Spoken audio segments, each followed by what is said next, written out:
Natalie, ang ganda ng topic. About siya sa Amen. pagiging Thank you, Lord. selfless. Kasi ganun yung Selfless. spirit or pag-uugali ng Panginoon. Kaya 'di ba po, kapag talagang tayo ay lumalakad na ayon sa kalooban ng Panginoon sa landas na ibinigay niya sa atin para ating lakaran, talagang maaalis yung kadamutan, yung pagiging self-centered sa atin. Kumbaga, Amen. maaalis yung ganung ugali. Kasi kay Satan yun eh. Kasi 'di ba si Satan makasarili siya. So, yung mga taong may evil spirit na buhat sa kanya o nakata siya taong doon, yun yung magiging pag-uugali niya. Pero 'di ba kapag na-kick out yun sa puso ng tao, tapos ang enthroned na or umupo sa puso ng mga tao yung espiritu na ng Panginoon, yung banal na espiritu. Yun, yung tawag dito, yung pagbibigay, yung pagiging selfless, talaga magiging pag-uugali na natin. Kaya 'di ba po, bilang mga lingkod, yun nga po, magbigay tayo ng bukal sa loob. Kasi baka ang mangyari, ay sinabi ni ganito ganyan na ganito ang gawin ko, pero hindi naman bukal sa puso mo. Tapos after mo magbigay, parang may masasabi ka pa, 'di ba? 'Di ba po, bukal sa puso din po yung pagbibigay.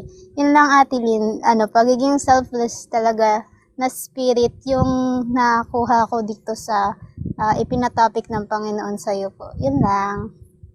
Amen, Sis Nika. Yan po yan, no? Being selfless. At saka yung bukal sa loob mo ang pagtulong. Kasi natural na po yung lumalabas talaga sa atin. Bilang talaga bunga. Amen. Kumikilos yung banal na espiritu sa atin. Nanay Wilma? Yes po. Yes.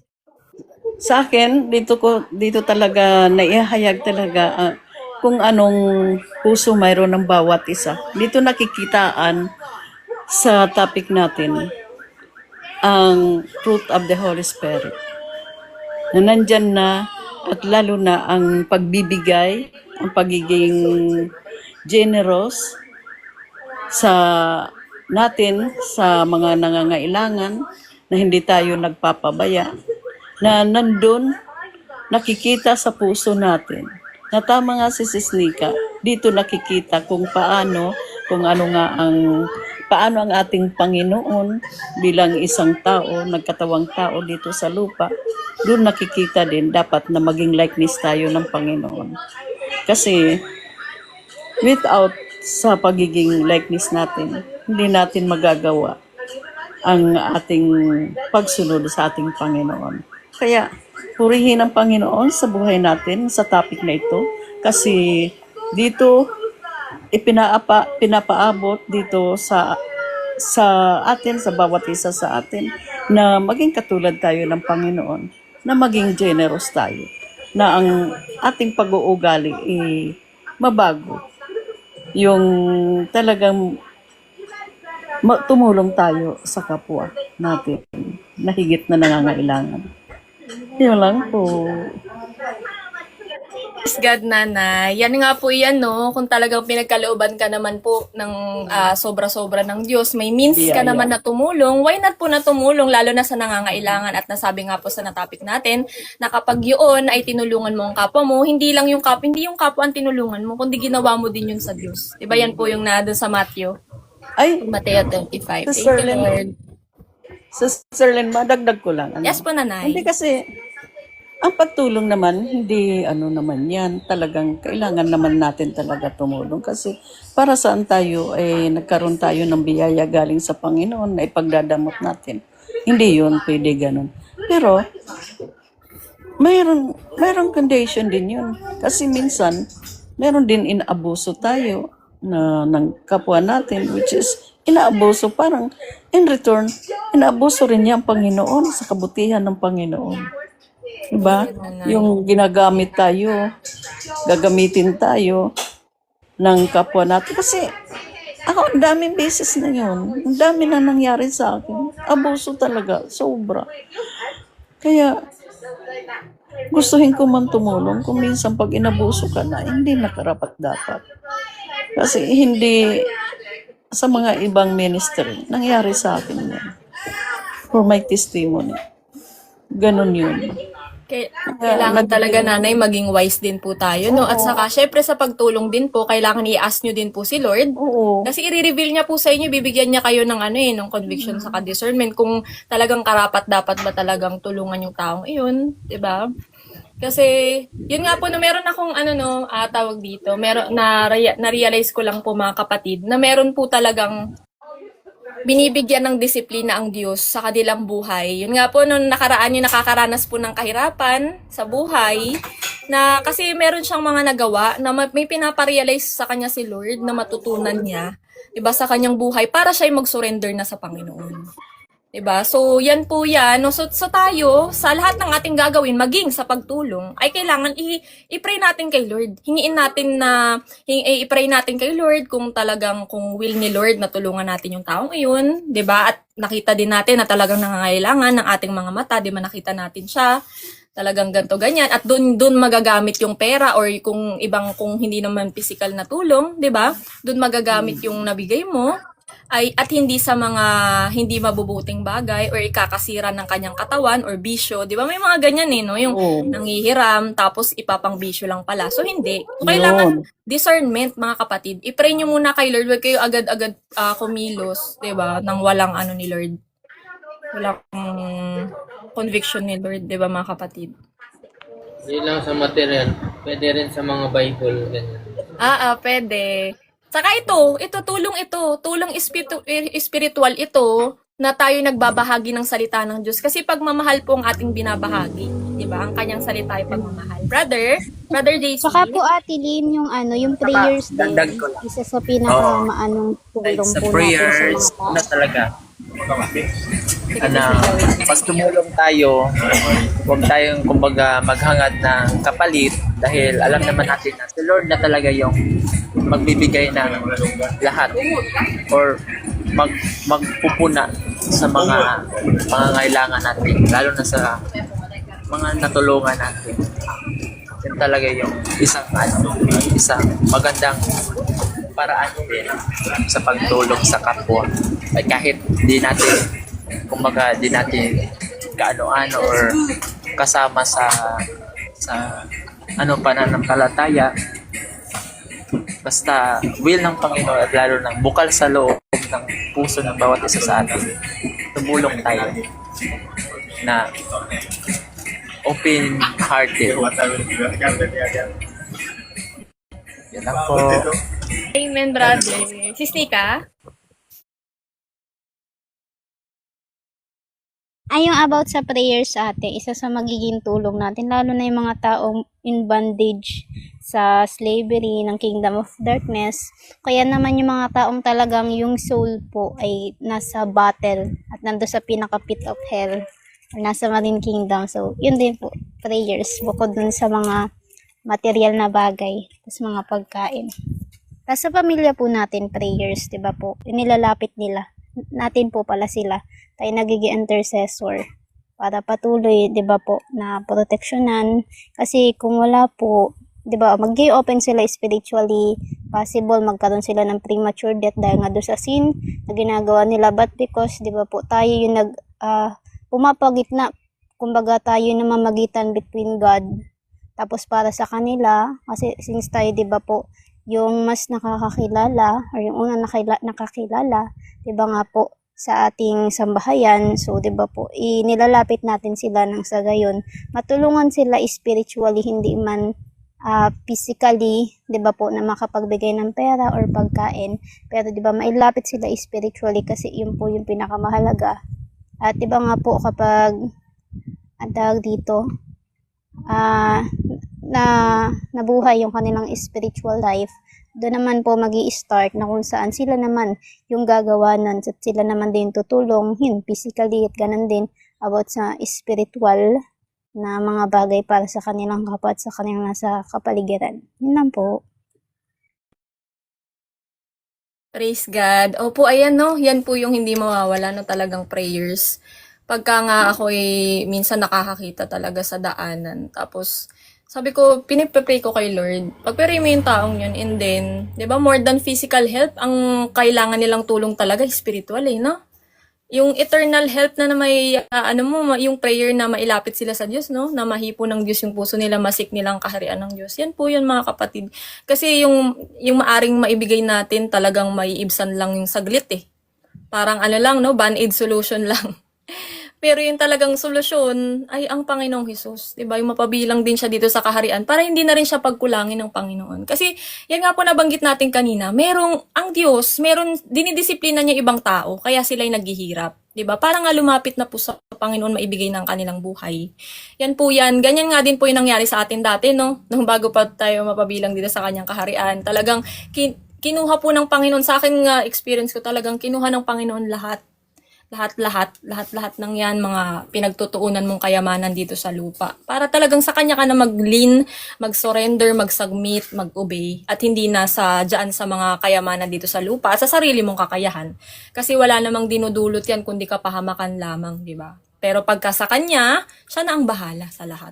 Lang tayo, surrender, submit, obey, and talagang ipamuhay mo yung pananampalatayang matatag hanggang dulo ng iyong hininga o sa kanyang pagbabalik at yung righteousness and holiness. Ayan po, baka meron po kayong idadagdag pa. Nandiyan ba si Brother Daniel? Sister Angel? Sister Angel pala. Yes po. Yung di ba, sa pagbibigay biyaya. Sa akin naman yung sa pagbibigay kapatawaran sa kapwa. Para sa akin kasi, Amen. kahit gaano tayo nasaktan ng kapwa natin, di ba? Kung ang Panginoon, tayo ay napatawad dahil sa sobrang pagmamahal niya sa atin. Kung paano yung pagmamahal na pagpapatawad na binigay ng Panginoon sa atin, ganun din natin dapat patawarin yung kapwa natin. Kahit gaano pa kalalim, kasakit, yung ginawang kasalanan sa atin. Diba? Kung tayo pinatawad ng Panginoon, patawarin din natin yung taong nagkasala sa atin. Kasi, yung taong nagkasala na yun, pagmamahal din kung paano siya binuo ng Panginoon. Diba? Binuo siya ng Panginoon ng pagmamahal. Kaya kahit anong ginawa niyang kasalanan sa atin, dapat patawarin natin ng buong puso buong pagmamahal para hindi lang siya yung pinapatawad natin, pati sarili natin, pinapalaya natin dun sa sakit na naidulot niya sa atin. 'Di ba? Pagmamahal din yung ipagkaloob, pagpapatawad ng bukal sa puso ang ating ipagkaloob. Isa yun ay biyaya na rin ng pagbibigay ng kapatawaran sa ating kapwa. Kaya ayun, dakilang pagmamahal ng Diyos sa lahat. Ipagkaloob din natin kung paano tayo dakilang minamahal ng Panginoon, ganun din natin mahalin yung kapwa natin. Hindi lang po physical, hindi lang po sa salita, kundi sa gawa. Pagmamahal, kapatawaran sa lahat ng bagay. Ayun lang po, Sister Bless. Amen. Praise God. Tama po yan, no? Pagpapatawad. Kasi yan, no, hindi mo lang yan tulong din sa sa iyong kapwa, kundi sa sarili. Yes po, tama yung sabi ni Sis Angel. Kasi kung patuloy mo pang bubuhatin yung bigat, bit-bit mo yung bigat yung sakit, yung lahat-lahat nandiyan may mga hatred dyan. Kasi ayaw mo pang patawarin So, yun nga po, naulitin lang natin, hating your brothers and sisters is murder. So, kakaibat po yan ng unforgiveness, mga kapatid, yung hate. So, i-surrender nyo na yun kay Lord. Tanggalin nyo na yung bigat sa loob nyo. Kasi nga po, pagka tayo nawala dito sa mundong ito at merong unforgiveness or hate dyan sa puso nyo, di ba kung tayo hindi nagpatawad, hindi rin tayo papatawarin ng ating Diyos na banal. Di ba, mga kapatid? So, tama po yung sinabi ni Sis Angel. Praise God. Sister Rem? Hello po. May gusto lang din po ako share kasi habang nakikinig po ako dun sa teaching kanina, naalala ko po yung kwento ni Jonah. Di ba po, ngayon po ngayon, ang focus po kasi natin normally when it comes to Jonah's story is yung hindi niya pagsunod sa Panginoon, yung pagkakalunok sa kanya ng malaking fish, di ba, ng whale. Pero kung babasahin niyo po yung buong chapter ng Jonah, parang may connection siya sa topic po natin kasi, di ba po, nagalit po siya sa Panginoon kasi parang alam niya na, kaya di ba po ang reason kung bakit hindi siya sumunod kagad sa Panginoon, sa utos ng Panginoon na pumunta sa Nineveh para mag-repent ang mga tao doon, is dahil alam niya na ang Panginoon is merciful, na alam niya na papatawarin din. Kaya yun, di ba po, yun ang naging reason ko kaya hindi siya kagad pumunta doon. Tapos, nung pumunta siya doon, at tas nangyari nga yun, na pinatawad ng Panginoon ang lugar na yun kasi nagrepent sila. Di ba nagalit po si Jonah? So parang doon, parang doon pa lang na sa ugali ni Jonah, parang hindi siya nag-bear ng fruit ng love. Hindi siya nakitaan ng pagmamahal. Kasi, kung tutusin, di ba, dapat po matuwa siya. Kasi yun, napatawad ng Panginoon ang mga taong to kasi nagrepent sila, nakinig sila sa sinabi ng Panginoon sa pamamagitan ko, kumbaga. Tapos, yun, nagalit siya sa Panginoon, di ba po? Sa chapter 4 po yun. Tapos, ang sabi ng Panginoon, shouldn't I feel sorry for such a great city? Tapos wala, doon lang siya natapos yung chapter na yon. Doon lang natapos yung kwento ni Jonah, wala nang sumunod. So parang, parang ano rin po siya, parang question din siya sa atin na parang, na yung mercy, dapat, di ba, kasi kung ito po Old Testament to di ba, tinuro po sa New Testament na magpatawad tayo kasi pinatawad tayo. Yun lang po. Yun lang po yung naalala ko lang yung kung kay Jonah, kwento po ni Jonah. Thank you po. Praise God po. Amen. Praise God. Yes nga po, no, mga kapatid. Pasensya na, medyo maingay yung background ko. Pero tama po yun, no, na imbis na matuwa siya, na merciful na papatawarin ng Panginoon yung mga taga Ninive, na ano pa siya, question niya pa yung parang sinabi niya pa ngayon, yung sabi ni Sister Rem kanina, no. At nalaman nga din po natin, wala nang ending yun, no? Hindi natin nalaman kung ano nangyari kay Jonah. Pero dun sa mga taga Ninive, nagkaroon yun ng continuation, yung sa Nahum.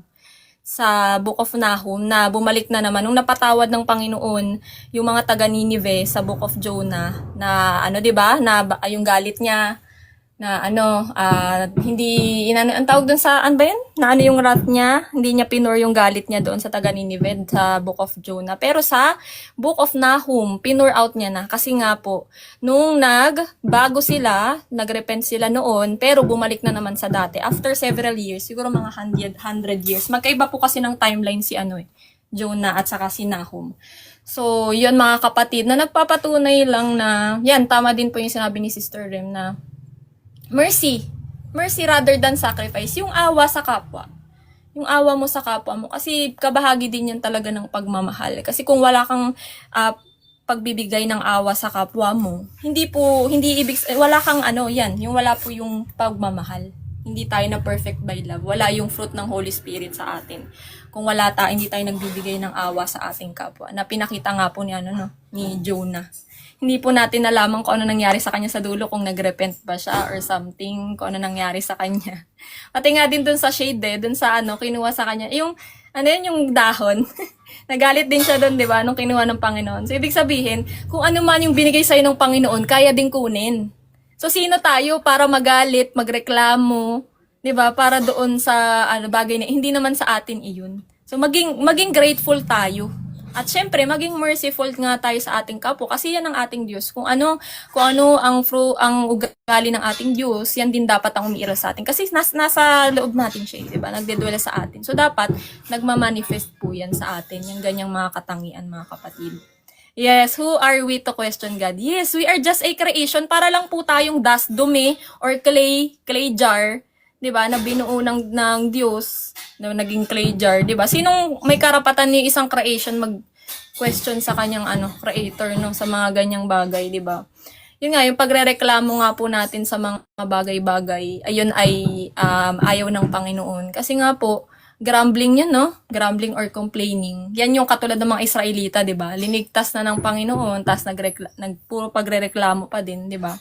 Sa huli-huli, yan ay pinapakita na wala kang pananampalataya sa Panginoon. Kasi kung may buong pananampalataya ka sa Diyos, alam mo na hindi ka niya pagkukulangin sa lahat ng pangangailangan mo. Kailangan mo lang talagang dagdagan yung pananampalataya mo ng patience. Pagtsatsaga, 'di ba? Pagtitiis. Kasi ibibigay naman yan ng Panginoon, 'di ba? So yung mga kapatid, baka may dadagdag pa po kayo. Yes, wala tayong karapatang questionin ng Panginoon. Wala tayong karapatang questionin ng ating Panginoon kung tayo ay kanyang nilikha lamang. Amen. Praise God. Brother Daniel. Hello po. nalaglag kanina. So, maaano ko lang po sa naging topic natin is yung love, humility, compassion, kindness, mercy, and forgiveness. Yun po yung umuna sa akin. And so, yun po talaga yung dapat nating isa pamuhay, lalong-lalo na nga po sa panahon natin ngayon, 'di ba?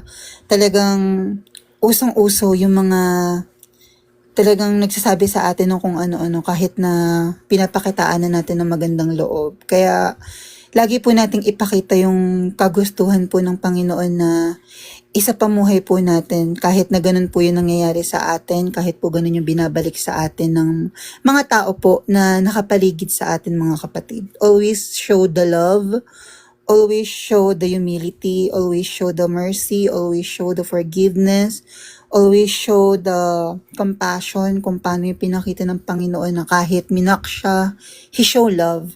So, ganun din po tayo. And also, diba, ayun nga po sa naging topic na ang pagbibigay, we generously naman. Na kung generous tayo magbigay sa ating mga kapatid, or lalo na nga po sa mga nangangailangan talaga, God will show us generosity rin po pagdating sa pagbibigay ng biyaya sa ating mga buhay, mga kapatid. Kasi nothing impossible on our powerful God.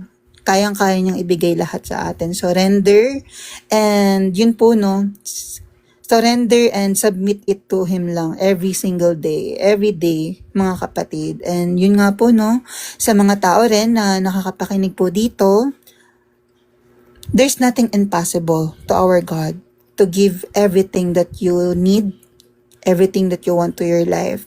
Basta surrender, repent, give your heart, and trust on Him in every ways of your life. Amen. Yan po yan, Yun mga lamang kapatid. Na po, praise Sir. God, mga kapatid. Talagang kapag nasa will, amen, pag nasa will ng Panginoon, yan, yung mga panalangin mo sa Kanya, talagang pagkakaloob niya yan. Na magtiwala, mag-submit tayo palagi sa will ng Panginoon kasi yun ang mas makakabuti sa atin kaysa dun sa mga kagustuhan natin sa buhay, di ba, mga kapatid? Yung kalooban niya ang masunod dahil yun ang makakabuti at makaliligtas po sa atin. So, wag po tayong, di ba, magtiwala, maglin sa ating mga sarili, or wag tayong mamuhay sa ating sariling kaalaman lamang kasi nga po mapapahamak po tayo. Kailangan natin talagang mag-submit. Yan, tama po yung sinabi ni Brother Daniel na submit, surrender sa ating Panginoong Diyos na lumikha. At alam niya po ang lahat. Hanggang sa katapusan ng buhay mo, hanggang sa eternal, alam na alam niya. Kaya mag-submit po tayo sa ating Diyos. Diba? Yung pinaka-the best para sa atin. Amen. Yan yung pinaka-the best po para sa atin. Yung will po ng Panginoon. Ayan po, baka may dadagdag pa po kayo, mga kapatid, before tayo mag-closing prayer. Si Sis Angel pala ang closing prayer natin. Wala na po. Wala na po. Ayan, Sister Angel, baka pwede na po tayo mag-closing prayer. Praise God.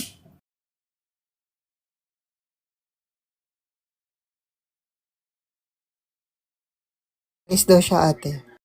Sige, ikaw muna, Brother Daniel. Palit na lang kayo ni Sister Ako na lang Angel. muna. Ako na lang muna. Praise God. Okay. So, yun po, mga kapatid, no. Maganda po yung naging topic natin. Marami na naman po tayong natutunan at praise our God, our Lord, sa mga knowledge and mga lesson na naman po na ibinigay niya sa atin. Purihin po natin ang ating Panginoong Hesukristo at bigyan po natin siya ng masigabong palakpakan, mga kapatid. Praise God. Praise our Lord Jesus Thank you, Christ. Lord. He is worthy and everything na talagang sa Kanya lamang po lahat-lahat ng ating mga ginagawang pagpupuri, paglilingkod, at lalong-lalo na sa bawat araw, mga kapatid. Na yun nga po, no, because apart from Him, we can do nothing. And yun na nga po, mga kapatid, tayo po ay magpagabay na sa ating Panginoon at magpasalamat pong muli. Tayo po ay pumikit na at yuko na pong ating mga ulo. Our Heavenly Father God, through our Lord Jesus Christ, maraming salamat po sa aming mga napakinggan at sa amin pong mga nalaman muli sa oras na ito. Ito po yung nagbigay na naman kasigasigan, nagbigay na naman po ng lesson sa aming mga buhay, at nagbigay na naman po ng panibagong aral sa amin pong pandagdag po may apply namin sa aming mga puso at aming pamumuhay, Panginoon. And Lord, maraming salamat po dahil ang pagmamahal, mercy, forgiveness, and kindness, and compassion, humility, at pati na rin po yung pagbibigay sa mga kapwa namin na talaga pong nangangailangan nito, Lord. Is lagi niyo po kaming pinupuspos nito, Panginoon, na sa amin niyo po pinakikita at ganun din po ang kagustuhan niyo na aming isukli sa mga tao po, Panginoon, lalo na sa mundong ito na nangangailangan po ng pagmamahal, awa, at ganun na rin po, Lord, ng kapatawaran, Panginoon. And Lord, nawa po malaman ng mga tao kung gaano kayo mapagmahal na Diyos, na kung gaano kayo napakabuting Diyos, na talagang mapagbigay, mapagpatawad, at gano'n na po, no, magbibigay kasiyahan kahit po napakasakit na dinaranas pa sa bawat araw, Panginoon. Lord, yung mga kasalanan po namin ay na walang maitutumbas sa pagmamahal, sa kapatawaran po na ipinagkaloob at binigay niyo sa amin, Panginoon. Lalo na yung pagkamatay niyo sa krus, Lord, that is all enough para po sa kabayaran ng pagkakasala namin, Panginoon. And Lord, we are nothing without you. Because this life on this world is useless without you, Lord. And Lord, maraming salamat sa pagmamahal, sa pagpapatawad, at sa pagbibigay po ng lesson sa bawat araw sa aming mga pagkakadapa. At yun na nga po sa aming mga nagagawang pagkakasala, Panginoon, sa inyo. Lord, maraming salamat po na sa bawat araw na kami inyong dinidisiplina, itinutuwid, at ganoon na po, no, na lagi nyo kaming minamahal at our lowest, Panginoon. And Lord, lagi niyo po kaming gabayan sa amin po mga gawain na makakapagbigay po ng buhay na walang hanggan sa mga tao pong makakapakinig nito, Panginoon. At nawa po, Lord, na isik din po nila kayo sa pagbabasa po ng inyong salita, Panginoon, na hindi lamang po sila tagapakinig, kundi tagagawa rin po ng inyong banal na salita, Panginoon. And Lord, gamitin niyo lamang po kami as your vessel to preach and spread the truth of your word, Lord Jesus Christ. Because Lord, lahat ng agendas, evil plans ng kaaway ay never and never mananaig, Panginoon. Dahil kailangan lamang po itong mangyari dahil ito po yung nakasulat sa inyo pong banal na salita, Panginoon. And Lord, we rebuke and bind all the evil schemes of Satan, all the evil spirits of the air, of the land, of the sea, everything, Lord, in the sky. We rebuke and bind everything, Lord, that is not from you, Lord Jesus Christ. For there is no weapon formed against shall prosper in us, Lord God. For you are with us, who can be against us. And Lord, I rebuke Satan and bind him in Jesus' mighty name. And Lord, nawa po, kayo na po ang siyang manguna sa amin at magpuspos po sa amin ng kabanalan, ng inyo pong mga karunungan, Lord, na magagamit po namin sa paglilingkod at sa pagbabahagi po ng inyong salita, Panginoon, sa mga tao pong kailangan makapakinig nito. And Lord, hindi ko na po hahabaan ng panalangin ito, nawahipuin niyo po mga taong ito na nakakapakinig po dito na wala pa po sa inyong presensya. At ganoon na rin po yung mga tao po sa mundong ito, ang aming mga pamilya, ng bawat isa po na narito ngayon. At ganoon rin po ang aming mga puso palagi sa bawat araw na lagi nyong ipuin, i-humble, at align sa inyong will, at lalong-lalo na yung postura, motibo, at mga intention namin sa pagbabahagi po ng inyong salita, Panginoon. And Lord, ipuin niyo po mga puso nila na lumapit na po sa inyo, magbalik loob, at isuko na po lahat-lahat ng mga kamalian nila sa buhay. Because kayo nga po ang Diyos na mapagpatawad at mapagmahal.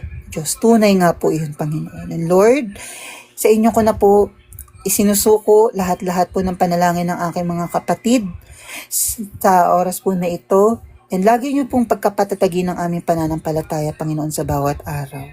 Na maging masigasig and lagi pong mas mag-bear pa ng fruit of the Holy Spirit at iput ang armor of you, Lord Jesus Christ, ang inyo pong armor.